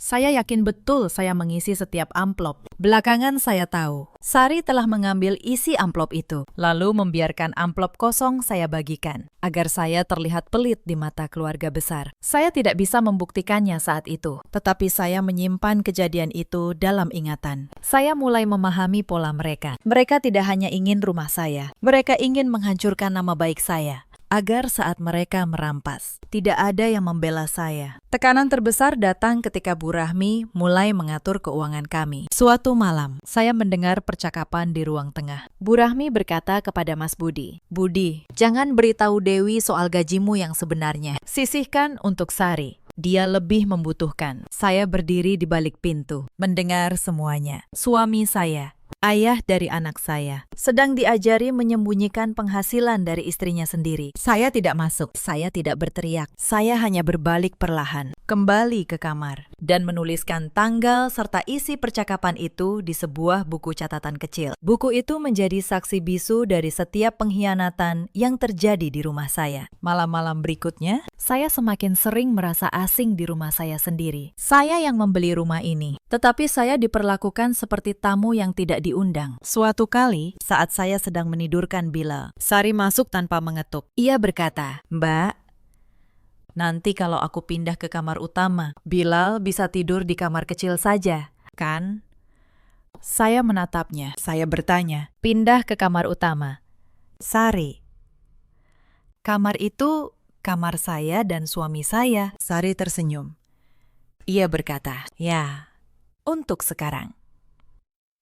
Tapi kan semua bisa berubah." Kalimat itu adalah ancaman yang dibungkus senyuman. Saya tidak menjawab, tetapi saya tahu waktu mereka untuk melangkah terlalu jauh sudah semakin dekat. Dan saya sudah siap selama mereka sibuk menyusun rencana untuk merampas. Saya sibuk menyusun bukti untuk melindungi. Mereka mengira saya lemah karena saya diam. Padahal diam saya adalah cara saya mengumpulkan setiap kartu, satu persatu. Saya teringat nasihat Pak Tono, biarkan mereka merasa menang dulu. Karena orang yang merasa menang akan menjadi ceroboh, dan kecerobohan itulah yang akan menjatuhkan mereka. Saya menunggu dengan sabar, dengan tenang, seperti seseorang yang tahu bahwa keadilan terkadang datang terlambat, tetapi tidak pernah salah alamat. Hari-hari di rumah semakin terasa seperti berjalan di atas pecahan kaca. Setiap pagi saya bangun lebih awal, menyiapkan sarapan, mengurus Bilal, lalu berangkat kerja. Setiap sore, saya pulang dengan dada yang sudah bersiap menghadapi komentar baru. Suatu kali, Bu Rahmi mengundang arisan ibu-ibu di rumah saya tanpa memberitahu saya. Saat saya pulang, ruang tamu saya penuh dengan tamu yang tidak saya kenal. Beliau memperkenalkan saya dengan nada merendahkan. "Ini menantu saya. Untung ada saya di sini. Kalau tidak, rumah ini berantakan." Para tamu tertawa kecil. Saya hanya tersenyum, lalu permisi ke dapur. Di sana, saya mendapati dapur saya berantakan. Peralatan masak saya dipakai tanpa izin, dan beberapa piring kesayangan saya pecah. Saya tidak berkata apa-apa. Saya membersihkan semuanya dalam diam. Tetapi setiap piring yang pecah itu, saya catat dalam ingatan. Bukan soal harganya, tetapi soal betapa mudahnya mereka merusak apa yang saya punya, lalu menganggapnya hal biasa. Di lain waktu, saya menemukan tagihan-tagihan listrik dan air membengkak 2 kali lipat. Bu Rahmi dan Sari menggunakan segalanya tanpa batas, lalu membiarkan saya yang membayar saat saya menyinggungnya dengan halus. Bu Rahmi menjawab ketus, "Kamu kan punya gaji besar, masa untuk keluarga saja perhitungan?" Saya menelan kalimat itu. Saya membayar semua tagihan itu. Bukan karena saya takut, tetapi karena saya tahu suatu hari semua perhitungan ini akan saya buka di hadapan mereka. Yang paling menyakitkan bukanlah soal uang atau barang. Yang paling menyakitkan adalah melihat Bilal mulai bingung. Suatu malam, ia bertanya kepada saya dengan polos, "Bunda, kenapa nenek selalu marah sama Bunda?" Saya memeluknya erat. Saya menahan air mata saya. Saya berkata pelan, "Nenek tidak marah, sayang. Orang dewasa kadang punya cara yang sulit kamu mengerti. Tetapi dalam hati, saya berjanji, saya tidak akan membiarkan anak saya tumbuh dalam rumah yang penuh ketegangan. Saya harus mengakhiri ini. Bukan dengan amarah, tetapi dengan kebenaran." Itulah yang membuat saya semakin tabah. Setiap penghinaan justru menambah keyakinan saya. Setiap tekanan justru memperkuat tekad saya. Mereka mengira mereka sedang menjatuhkan saya, padahal mereka sedang membangun kasus untuk kekalahan mereka sendiri. Dan saya dengan tenang terus mengumpulkan setiap kepingnya. Di antara semua tekanan itu, ada satu momen yang membuat saya benar-benar sadar betapa jauh mereka sudah merencanakan semua ini. Suatu malam, saya tidak sengaja mendengar Sari dan Bu Rahmi berbicara di dapur. Mereka pikir saya sudah tidur. Sari berkata pelan, "Bu, kalau Mbak Dewi tetap keras kepala, bagaimana?" Bu Rahmi menjawab dengan nada dingin, "Tenang, perempuan seperti dia pasti menyerah kalau kita tekan terus. Lama-lama dia capek sendiri. Kita buat dia merasa tidak punya tempat di rumah ini." Saya berdiri di balik dinding, mendengar setiap kata. Hati saya terasa dingin, tetapi pikiran saya justru semakin jernih. Mereka tidak melakukan ini karena khilaf. Mereka melakukannya dengan rencana yang matang, dengan tujuan yang jelas. Mereka ingin membuat saya lelah, hingga saya menyerahkan rumah saya dengan sukarela. Itulah strategi mereka, membuat saya merasa menjadi orang asing di rumah yang saya beli sendiri. Saya kembali ke kamar dengan langkah pelan. Saya tidak menangis malam itu. Saya hanya membuka buku catatan kecil saya, lalu menuliskan satu kalimat, "Mereka ingin saya menyerah, maka saya akan bertahan, bukan dengan amarah, tetapi dengan bukti." Sejak malam itu, saya berhenti berharap mereka akan berubah. Saya berhenti mencoba menyenangkan hati mereka. Saya mengarahkan seluruh tenaga saya untuk satu hal saja, melindungi apa yang menjadi hak saya dan masa depan anak saya. Saya mulai memindahkan dokumen-dokumen penting saya ke brankas kantor. Saya membuat salinan digital dari setiap bukti. Saya bahkan menyiapkan skenario seandainya suatu hari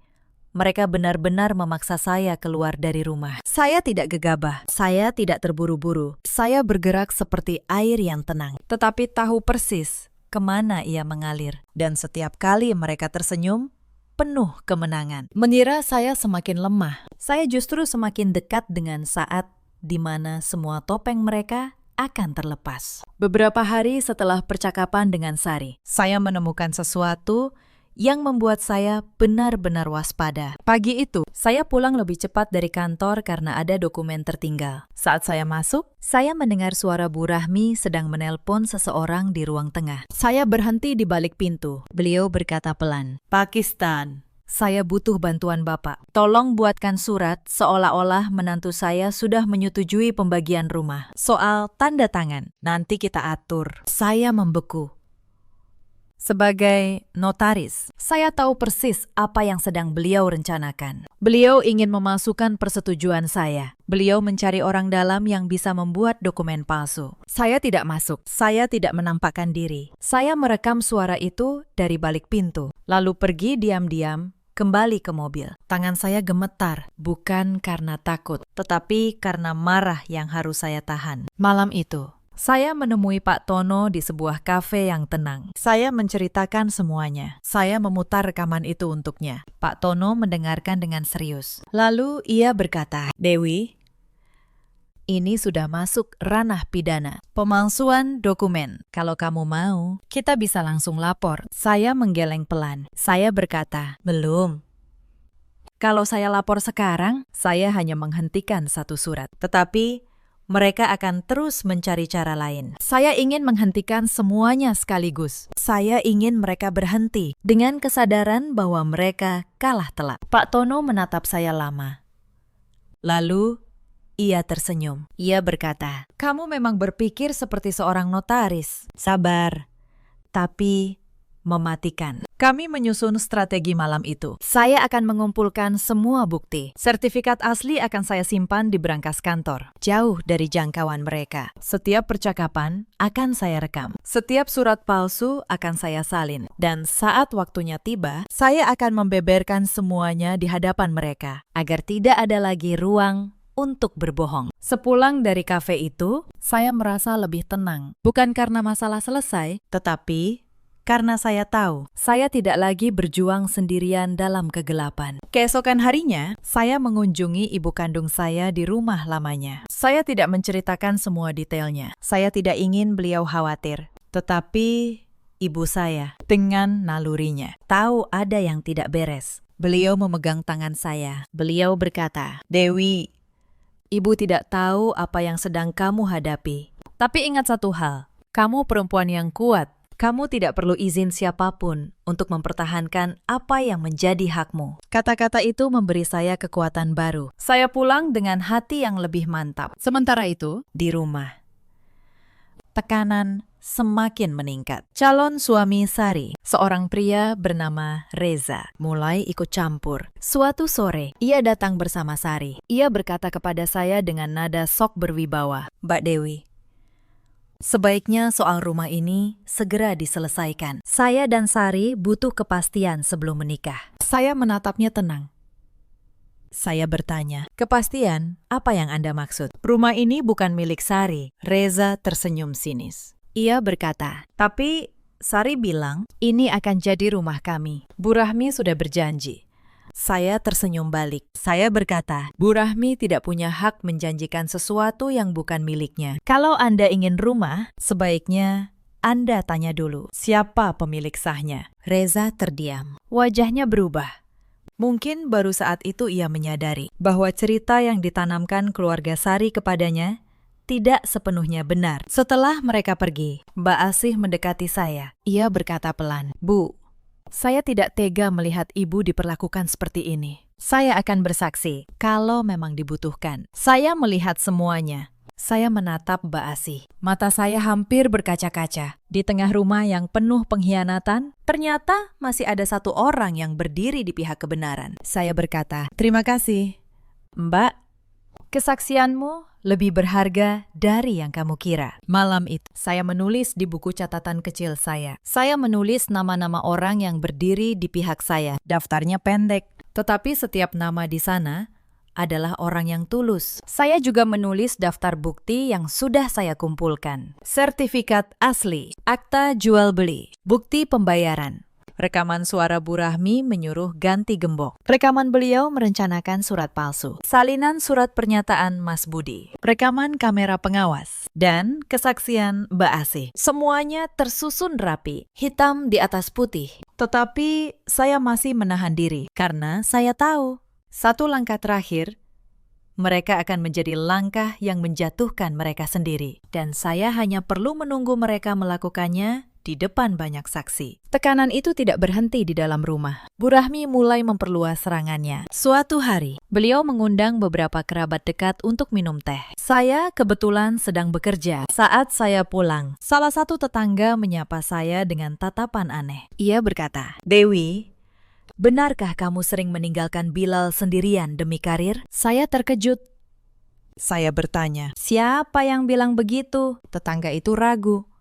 Lalu ia berkata pelan, "Bu Rahmi, Katanya kamu lebih mementingkan pekerjaan daripada anakmu. Saya menahan napas. Ternyata di belakang saya, Bu Rahmi sedang membangun cerita. Cerita bahwa saya ibu yang buruk. Cerita yang akan membuat orang-orang berpihak padanya saat ia merampas rumah saya. Saya tidak membantah di depan tetangga itu. Saya hanya tersenyum dan berkata, Bilal selalu ada yang menjaga, dan saya selalu pulang untuknya setiap malam. Tetapi dalam hati, saya tahu, fitnah itu berbahaya. Lebih berbahaya dari gembok yang diganti. Karena fitnah merusak nama, dan nama yang rusak sulit diperbaiki. Serangan berikutnya bahkan sampai ke tempat kerja saya. Suatu pagi, atasan saya memanggil saya. Beliau berkata dengan hati-hati, Dewi, ada seorang ibu menelpon kantor. Ia mengeluh soal masalah pribadi keluarga. Ia bilang kamu menelantarkan keluarganya. Saya menutup mata sejenak. Bu Rahmi bahkan rela menelpon kantor saya demi merusak reputasi profesional saya, demi membuat saya kehilangan pekerjaan, sumber kekuatan saya. Saya menjelaskan situasinya kepada atasan saya dengan tenang dan jujur. Untungnya, beliau adalah orang yang bijak. Beliau berkata, Dewi, saya mengenalmu bertahun-tahun. Saya tahu siapa kamu. Selesaikan urusan keluargamu dengan kepala dingin. Pekerjaanmu aman di sini. Saya berterima kasih. Tetapi sepulang kerja di dalam mobil, untuk pertama kalinya, air mata saya jatuh. Bukan karena saya lemah, tetapi karena saya lelah. Lelah harus terus kuat. Lelah harus terus waspada.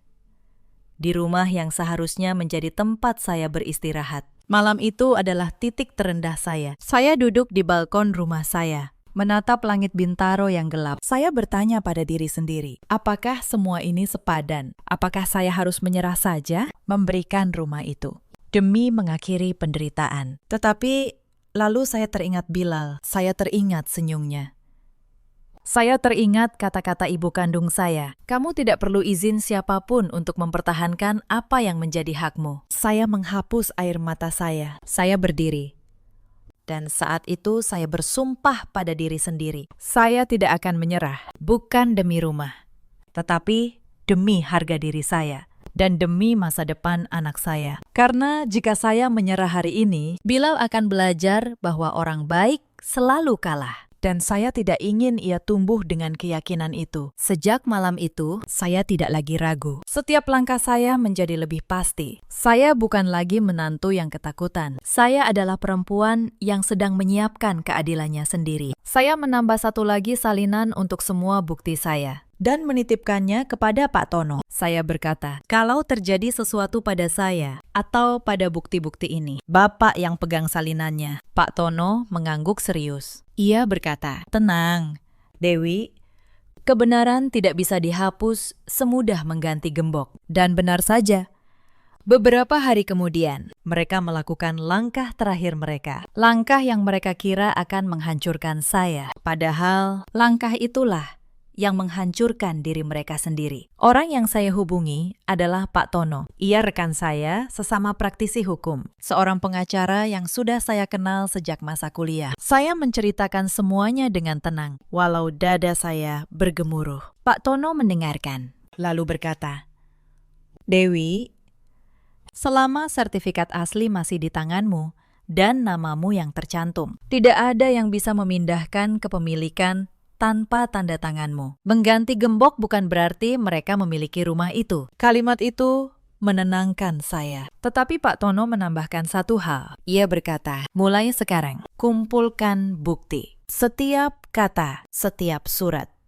Jangan emosi. Biarkan mereka merasa menang dulu. Saya menutup telepon. Saya memandang rumah saya dari dalam mobil. Lampu ruang tamu menyala. Bayangan Bu Rahmi dan Sari bergerak di balik tirai, seperti dua orang yang sedang merayakan kemenangan. Saya tersenyum getir. Mereka pikir mereka sudah menang. Padahal permainan ini belum dimulai. Malam itu, saya menginap di rumah sahabat saya. Saya tidak bisa tidur, bukan karena takut, tetapi karena otak saya bekerja keras menyusun rencana. Keesokan harinya, Mas Budi menelpon. Suaranya gugup. Ia berkata, Dewi, kamu di mana?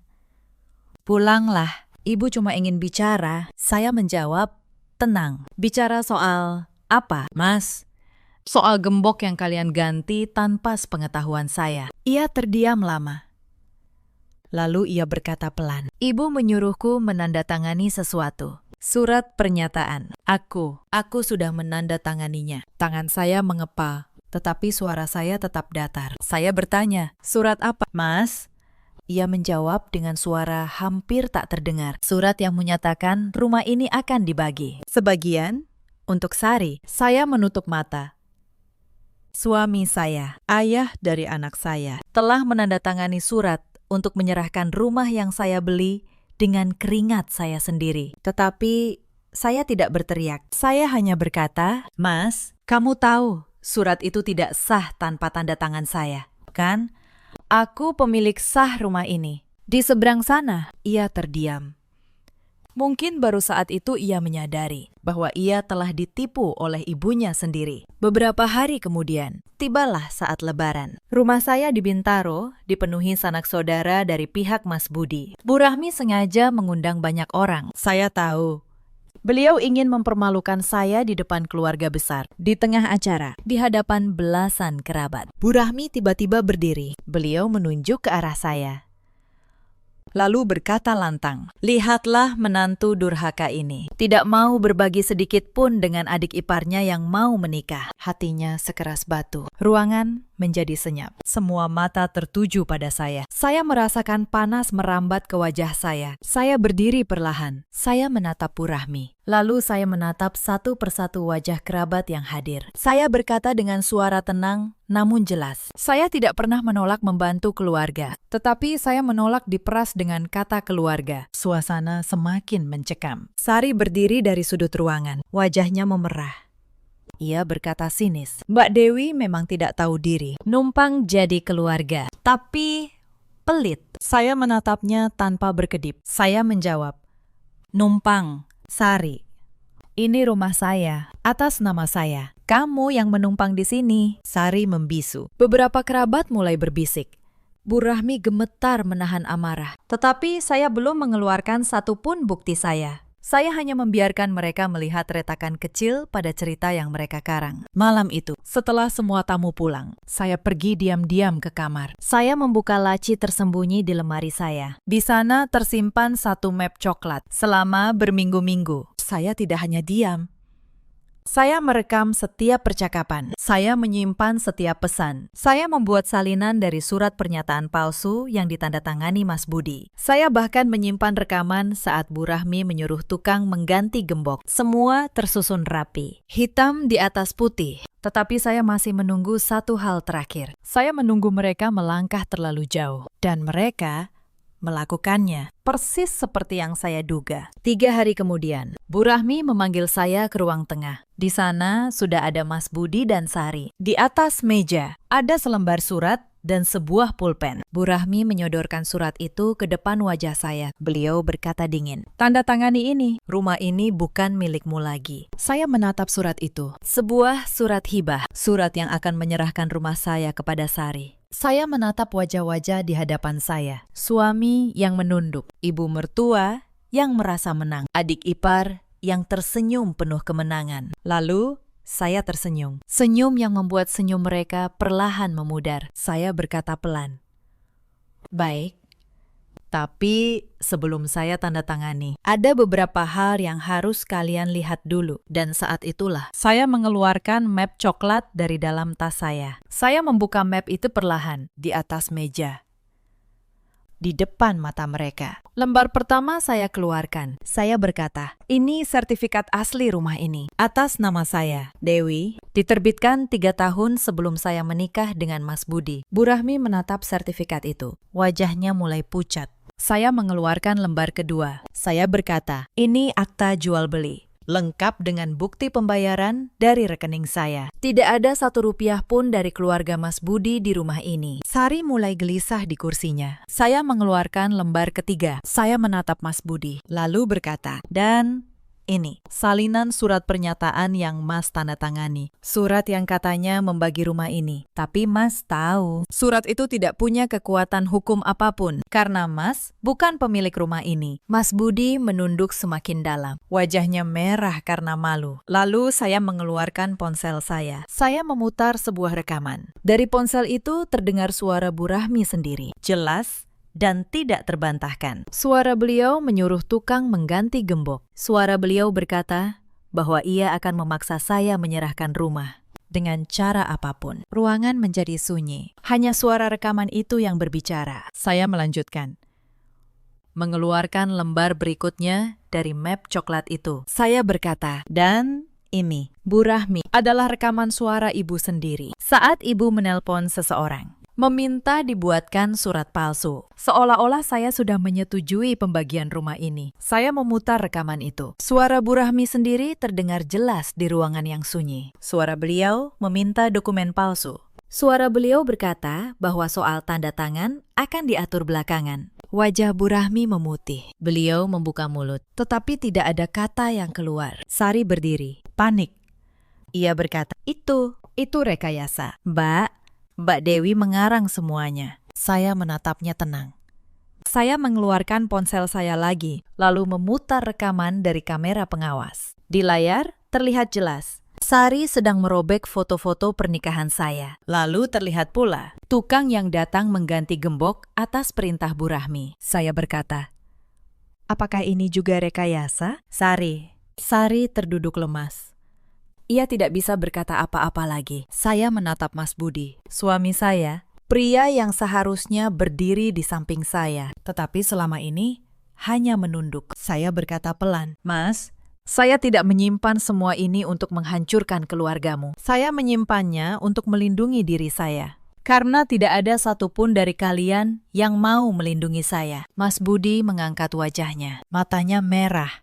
Untuk pertama kalinya, saya melihat ia benar-benar menyesal. Ia berkata dengan suara bergetar, maafkan aku.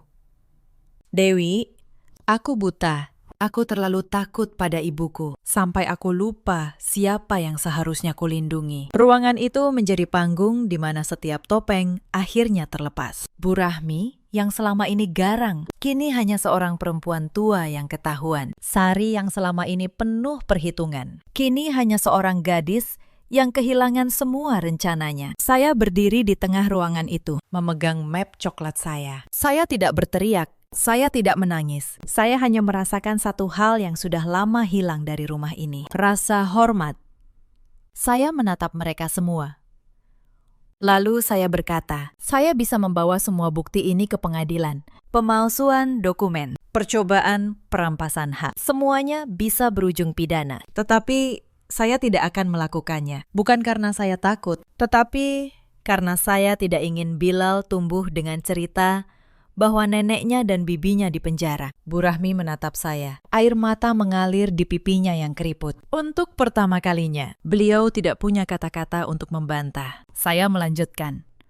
Tetapi saya punya syarat. Mulai hari ini, tidak ada lagi yang berani menyentuh hak milik saya. Tidak ada lagi yang berani merendahkan saya di rumah saya sendiri. Dan tidak ada lagi yang menjadikan saya kambing hitam di depan keluarga besar. Saya menutup rekaman. Saya menatap mereka satu persatu. Lalu saya berkata dengan tenang. Saya seorang notaris. Saya tahu hukum. Apa yang kalian lakukan? Mengganti gembok. Mengusir saya dari rumah saya sendiri. Memaksa saya menandatangani surat hibah. Semuanya bisa saya laporkan sebagai perbuatan melawan hukum. Saya belum selesai. Saya mengeluarkan satu benda terakhir dari tas saya. Sebuah buku catatan kecil yang sudah usang di pinggirnya. Saya membukanya, lalu berkata, di buku ini, saya mencatat semuanya. Tanggal saat ibu menyuruh Mas Budi menyembunyikan gajinya dari saya. Tanggal saat amplop lebaran saya dikosongkan. Tanggal saat foto pernikahan saya dirobek. Tanggal saat ibu menyebarkan cerita bahwa saya ibu yang menelantarkan anak. Bahkan, tanggal saat ibu menelpon kantor saya. Setiap kalimat yang saya ucapkan membuat wajah Bu Rahmi semakin tertunduk. Setiap tanggal adalah luka yang selama ini saya tahan dalam diam. Sari mencoba berkata sesuatu, tetapi suaranya tersangkut di tenggorokan. Tidak ada lagi senyum kemenangan di wajahnya. Yang tersisa hanya ketakutan seseorang yang rencananya runtuh di depan matanya. Saya menutup buku catatan itu. Saya menatap mereka semua. Lalu saya berkata dengan suara yang tenang namun tegas, selama berbulan-bulan. Kalian mengira saya lemah karena saya diam. Tetapi diam saya bukan kelemahan. Diam saya adalah cara saya melihat dengan jelas siapa kalian sebenarnya. Ruangan itu benar-benar hening. Hanya terdengar suara napas yang berat. Beberapa kerabat yang kebetulan hadir, yang dulu termakan fitnah Bu Rahmi, kini menatap saya dengan tatapan berbeda. Tatapan yang penuh penyesalan. Karena pernah meragukan saya. Salah satu dari mereka, seorang bibi tua, berkata pelan, "Maafkan kami, Dewi. Kami tidak tahu yang sebenarnya." Saya mengangguk pelan kepadanya. Saya tidak menyimpan dendam kepada mereka. Mereka hanya korban dari cerita yang dikarang dengan rapi. Lalu saya kembali menatap Bu Rahmi dan Sari. Inilah saatnya saya mengakhiri semua ini. Saya berkata, saya tidak akan membawa ini ke pengadilan. Tetapi saya juga tidak akan membiarkan kalian tinggal di rumah saya lagi. Mulai besok, kalian pergi. Dan jangan pernah lagi mencoba menyentuh apa yang menjadi hak saya. Tidak ada satupun yang berani membantah, karena kebenaran sudah berbicara. Dan kebenaran tidak butuh teriakan untuk didengar. Bu Rahmi terduduk lemas di kursinya. Beliau yang tadi begitu garang, kini tidak mampu berkata apa-apa. Sari berusaha membela diri. Ia berkata gugup, Kami cuma ingin keadilan. Saya menatapnya. Saya menjawab, keadilan. Sari, keadilan tidak diraih dengan menipu dan merampas. Rumah ini saya beli dengan kerja keras saya. Kalau kamu mau rumah, bekerjalah dan belilah sendiri, seperti yang saya lakukan. Tidak ada yang membantah.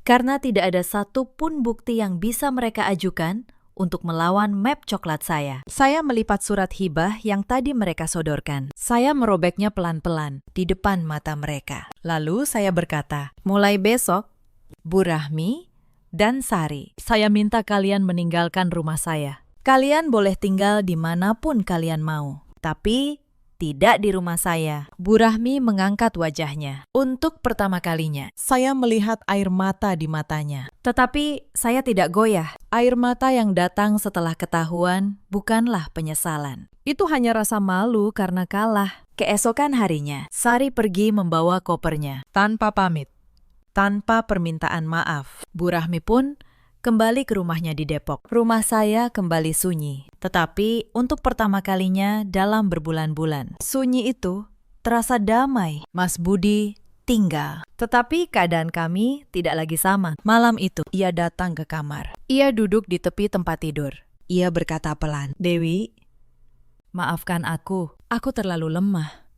Aku membiarkan ibuku mengendalikan segalanya. Saya menatapnya lama. Saya tidak langsung menjawab. Akhirnya saya berkata, Mas, saya tidak butuh suami yang sempurna. Saya hanya butuh suami yang berani berdiri di samping saya, bukan menunduk di belakang ibunya. Mas Budi mengangguk. Untuk pertama kalinya, ia menatap mata saya tanpa menghindar. Ia berkata, beri aku kesempatan. Aku ingin belajar. Saya tidak menjanjikan apa-apa malam itu, tetapi saya membiarkan pintu itu sedikit terbuka, karena saya percaya manusia bisa berubah jika ia benar-benar mau. Bulan-bulan berikutnya tidak mudah, tetapi Mas Budi berusaha. Ia mulai belajar berkata tidak kepada ibunya saat permintaan itu tidak benar. Ia mulai membela saya saat orang lain merendahkan. Perlahan, retakan di rumah tangga kami mulai menutup. Bu Rahmi tidak pernah benar-benar meminta maaf. Tetapi seiring waktu, sikapnya melunak.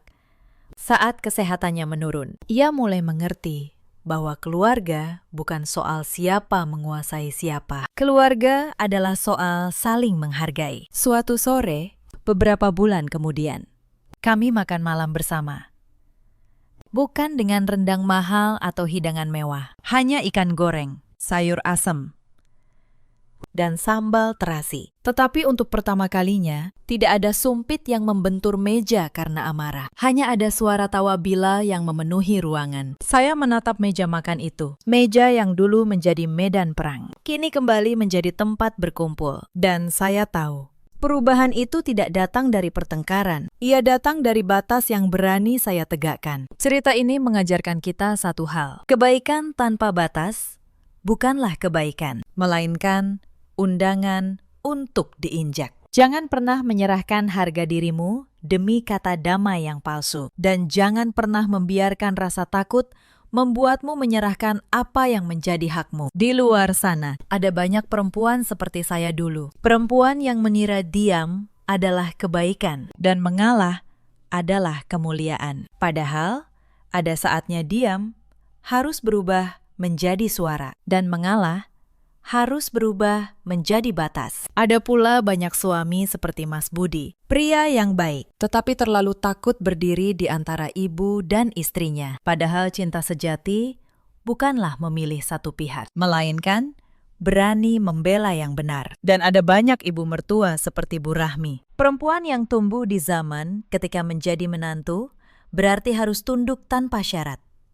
Mereka tidak selalu jahat. Mereka hanya membawa keyakinan lama yang sudah usang. Hari ini, rumah saya di Bintaro kembali damai. Bila tumbuh dalam rumah yang penuh tawa. Mas Budi telah menjadi pria yang berani. Dan saya tetap menjadi perempuan yang sama. Perempuan yang percaya bahwa harga diri tidak pernah bisa ditawar dengan selembar surat. Dalam hidup, kita selalu punya pilihan. Memilih untuk diam atau memilih untuk berdiri. Saya memilih berdiri dan saya tidak pernah menyesalinya. Ceritakan kisah kalian di kolom komentar. Bagikan jika cerita ini menyentuh hati kalian. Terima kasih sudah menemani sampai akhir.